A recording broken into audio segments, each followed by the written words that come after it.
கிறிஸ்தவம் அப்படின்னு சொல்கிறது ஒரு மதம் அல்ல. அதை நீங்கள் ரொம்ப திரும்ப திரும்ப நான் உங்களுக்கு பல முறை சொல்லுகிறேன். நீங்கள் அதை எவ்வளோ புரிகிறீங்கன்னு தெரியல. கிறிஸ்தவ மதம் வேற, கிறிஸ்துவோடு கூட உள்ள உறவில் நம்ம வாழ்கிறது வேற.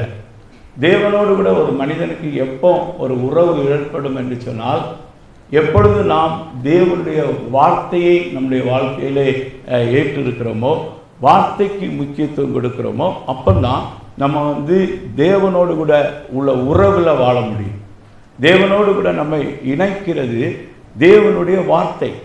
தேவனுடைய வார்த்தை இல்லாமல் ஒரு மனிதன் தேவனிடத்திலே அவன் உறவு வைக்க முடியாது, தேவனோடு கூட சேர முடியாது, தேவனுடைய சத்தத்தை கேட்க முடியாது, தேவனுடைய வழி நடத்துதலை உணர முடியாது. அப்போ தேவனோடு கூட ஒரு மனுஷன் சேர வேண்டும் என்று சொன்னால் அவனுக்கு தேவனுடைய வார்த்தை முக்கியம். அதனால தான் இயேசு கிறிஸ்து சொன்னார், என்னை அல்லாமல் ஒருவனும் பிதாவிடத்தில் வரான். இந்த இடத்திலேயே நீங்கள் எல்லா மதங்களும் அங்கே முடிந்து போகும். மதம் என்று சொல்லும்போது நான் கிறிஸ்தவத்தையும் மதமாய் பின்பற்றுகிறவர்களையும் சொல்லுகிறேன். மதமாய் பின்பற்றுகிறவர்களுக்கு நம்ம கிறிஸ்தவன் உள்ள ஞாபகமே எப்போ தான் வரும்? எப்போ வரும்? ஞாயிற்றுக்கிழமை காலையில் வரும். எப்போ வரும்? இன்னைக்கு நம்ம சர்ச்சுக்கு போகணுமே அப்படின்னு ஞாபகம் வரும். அவன் கிறிஸ்தவனோட ஞாபகத்தை எவ்வளோ நேரத்தில் மறந்துடுவான். சர்ச்சை விட்டு வெளியே போன உடனே என்ன செய்துடுவான்? மறந்துடுவான். ஆனால் நான் கிறிஸ்தவன், நான் உலக மனிதன் அல்ல, உலகத்திலிருந்து பிரித்தெடுக்கப்பட்டவன் அப்படின்னு சொல்கிற மனிதனுக்கு அவன் கிறிஸ்தவன் அப்படின்னு சொல்கிறது எப்பவும் அவனுக்கு நினைவு இருக்கும். அவன் வீட்டில் இருந்தாலும் சரி, அவன் ஒரு வேலை ஸ்தலத்தில் இருந்தாலும் சரி, அவன் ஸ்கூலில் போய் படிக்கிற மாணவனாக இருந்தாலும் சரி, அவன் எங்கு ஒரு திருமண வீட்டில் இருந்தாலும் சரி, ஒரு துக்க வீட்டில் இருந்தாலும் சரி, wherever you may be, whatever may be you are doing, you must know that I am a Christian. நான் ஒரு கிறிஸ்தவன். கிறிஸ்தவன் அப்படின்னு சொன்னால் என்ன அர்த்தம் அப்படின்னு சொன்னால், கிறிஸ்து ப்ளஸ் அவன். நாம் ஒரு நாளிலே கிறிஸ்து அற்ற ஒரு மனிதனாக, அவனாக அவளாக வாழ்ந்து கொண்டிருந்தோம். கிறிஸ்துவுக்கும் நமக்கு சம்பந்தம் கிடையாது, இயேசுவுக்கும் நமக்கு சம்பந்தம் கிடையாது. ஆனால் எப்பொழுது நாம் கிறிஸ்தவன் என்று அழைக்கப்படுகிறோம் என்று சொன்னால், எப்பொழுது கிறிஸ்துவை நம்முடைய வாழ்க்கையில் ஏற்றுக்கொள்கிறோமோ அந்த நாளிலிருந்து நமக்கு பேர் என்ன, நம்ம என்ன பேர் அழைப்பார்கள் என்று சொன்னால், அவன் கிறிஸ்தவன், அவள் கிறிஸ்தவன். இந்த பேர் முதலாக எங்கே வழங்கப்பட்டதுன்னா, அந்தியோகியாவில் உள்ள கிறிஸ்தவர்களுக்கு, சீஷர்கள் அப்படின்னா கிறிஸ்துவை ஏற்றுக்கொண்டு அவரை பின் செல்ல தீர்மானித்தவர்கள்.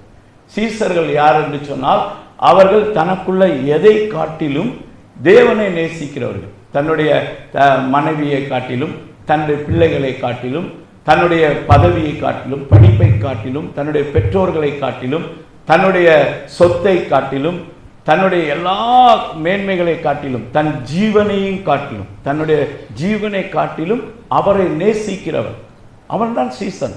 இயேசு சொல்கிறார், தன்னைத்தான் வெறுத்து தன் சிலுவையை எடுத்துக்கொண்டு என்னை பின்பற்றாதவன் எனக்கு சீசனாய் இருக்க மாட்டான். அப்போ சீசனாய் இருக்கிறதுக்கு விலைக்கிரயமாக ஒருவேளை நம்முடைய ஜீவன் கேட்கப்படும்.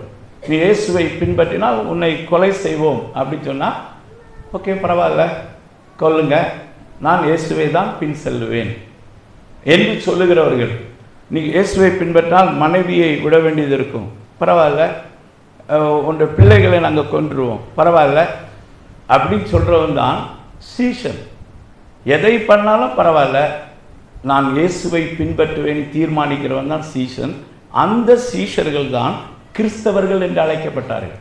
அப்போ யார் கிறிஸ்தவர்கள் அப்படின்னு சொன்னால், God is first in my life, என்னுடைய ஜீவனை காட்டிலும் தேவன் பெரியவர். இன்னைக்கு அனைவர்கிட்ட கேட்டால், ஆண்டவருடைய வசனம் இப்படி சொல்லுதே அப்படின்னா, இல்லை என் மனைவி இப்படி சொன்னான், போச்சு வாழ்க்கை போச்சு. வசனம் இப்படி சொல்லுது, இல்லை என் மகன் இப்படி சொன்னான், போச்சுது. ஆண்டவர் வசனம் இப்படி சொல்லுது, எங்கள் அப்பா இப்படி சொல்கிறாரு. தேவனுடைய வசனம் இப்படி சொல்லுது, டாக்டர் இப்படி சொல்கிறாரு. தேவனுடைய வசனம் இப்படி சொல்லுது, என் மேலே இருக்க அதிகாரி இப்படி சொல்கிறாரு. தேவனுடைய வசனம் இப்படி சொல்லுது, அரசாங்கம் இப்படி சொல்லுது. எப்போ யார் எந்த காரியத்தை சொன்னாலும் சரி, அது ஆண்டவர் அதை ஆமோதித்திருந்தால் எஸ் சொல்லியிருந்தால் எஸ், அது தேவனுடைய வார்த்தைக்கு விரோதமாக இருந்தால் நோ, இல்லை முடியாது. இதுக்குனால உனக்கு பெரிய இழப்பு உண்டாகும், நஷ்டம் உண்டாகும். என்ன நஷ்டம் உண்டாகும்? குடிப்பானா எனக்கு உயிர் எடுத்துருவீங்களா? பரவாயில்ல, எடுங்க, நான் மறிக்கவும் ரெடி அப்படின்னு சொல்கிறவன் தான் சீசன், அப்படி சொல்கிறவன் தான் கிறிஸ்தவன். நான் சாகுறதுக்கு பயந்தவன் அப்படி சொல்கிறவன் இல்லை, சாகுறதுக்கு தன்னை ஒப்பு கொடுத்தவன் தான் கிறிஸ்தவன்.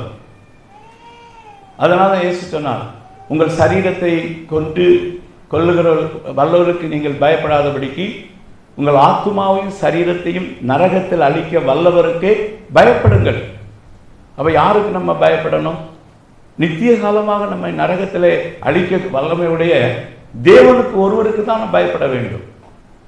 தேவனுடைய வார்த்தைக்கு நம்முடைய வாழ்க்கையில் நம்முடைய ஜீவனை காட்டிலும் அதிகமாக முக்கியத்துவம் கொடுக்கணும். நீங்கள் சொல்லுங்க பார்க்கலாம், நெஞ்சில் கை வச்சு சொல்லுங்க, நான் சொல்லுங்க பார்க்கலாம், சீசர்கள் சொல்லுங்க, நான் என்னுடைய அம்மாவை காட்டிலும், அப்பாவை காட்டிலும், பிள்ளையை காட்டிலும், மனைவியை காட்டிலும், பெற்றோரை காட்டிலும் நான் தேவனுடைய வார்த்தைக்கு முக்கியத்துவம் கொடுப்பேன்.